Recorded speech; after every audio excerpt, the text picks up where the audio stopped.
Ahora sí, el periodismo a la manera de Fernando Borroni. Ahora voy a tratar de quedar bien con alguien. Ayer, 100 años, hablaron de esto, de que nació Favaloro, René Favaloro, en la ciudad de La Plata. Sabemos su historia, un hombre que durante fines de los 90 pierde su fundación, casi $2,5 millones que tenía de subsidios. Comenzó un proceso de la mano de la crisis económica del país, donde la fundación empezó a entrar en momentos muy duros en términos económicos, mientras el PAMI tenía una deuda muy grande con la fundación de René Favaloro. La cuestión es que su fundación empieza a caer económicamente, la cuestión que el PAMI no le paga la deuda. En aquel momento quien había intervenido el PAMI, quien estaba a cargo de la intervención, era Horacio Rodríguez Larreta. No voy a recaer en Horacio Rodríguez Larreta en términos personales, pero sí en términos de la política que se llevó adelante.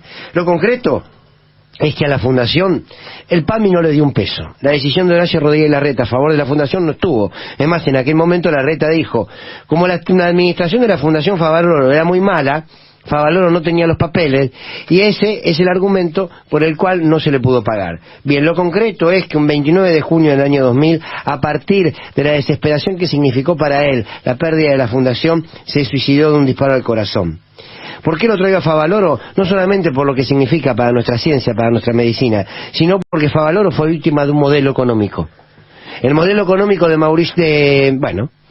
Carlos Menem, al igual que el modelo económico de Fernando de la Rúa. Fue el mismo modelo, en este caso, que se lleva la vida, por decisión propia, de René Favaloro. Pero me quiero ir hacia atrás, muchos años hacia atrás, y hablar de Ramón Carrillo, otro extraordinario médico, fundante en nuestro país, el padre del sanitarismo en la Argentina, el hombre que llevó adelante políticas sanitarias de la mano de lo social, de la mano precisamente de la economía, sí, claro, porque la salud hay que entenderla en términos sociales y en términos económicos. Fue el hombre que construyó una enorme cantidad de hospitales, centenares de hospitales junto a Juan Domingo Perón. El hombre que crea el Ministerio de Salud, que hace desaparecer la sífilis y otras enfermedades venéreas. El hombre que disminuye la mortalidad por tuberculosis de 130 al 36 por 100.000, el que hace reducir la mortalidad infantil del 90 al 56, el hombre que decía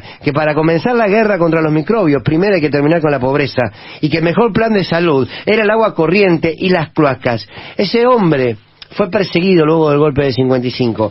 A ese hombre se lo acusó de corrupto, se le acusó de malversar los fondos públicos, se le acusó de enriquecimiento ilícito, le confinaron 2 departamentos, le confinaron sus cuadros, sus pertenencias, sus libros, lo persiguieron y se tuvo que exiliar.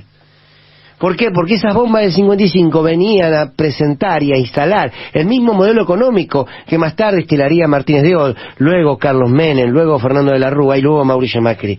Es la misma política que persiguió al mejor médico de la historia argentina en términos de sanitarismo, como el que empujó al suicidio a René Favaloro. Y ese mismo escenario lo quiero traer al día de hoy, a los últimos años, al gobierno de Mauricio Macri, el gobierno que dejó vencer 2 millones de vacunas antigripales, la triple bacteriana, la gestión de María Eugenia Vidal, que dijo abiertamente yo no voy a abrir hospitales públicos, y pararon el Néstor Kirchner, el hospital de La Matanza. Quiero recordar que fue el mismo gobierno que mandó quemar el plan Cunita, un plan que ahora, gracias a la gestión de Nicolás Kreplak, se volvió a repartir, a distribuir entre las mujeres en la provincia de Buenos Aires.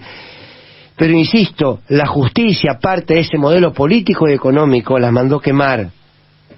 También nos acusaron de corrupción a quienes llevaron adelante ese proyecto.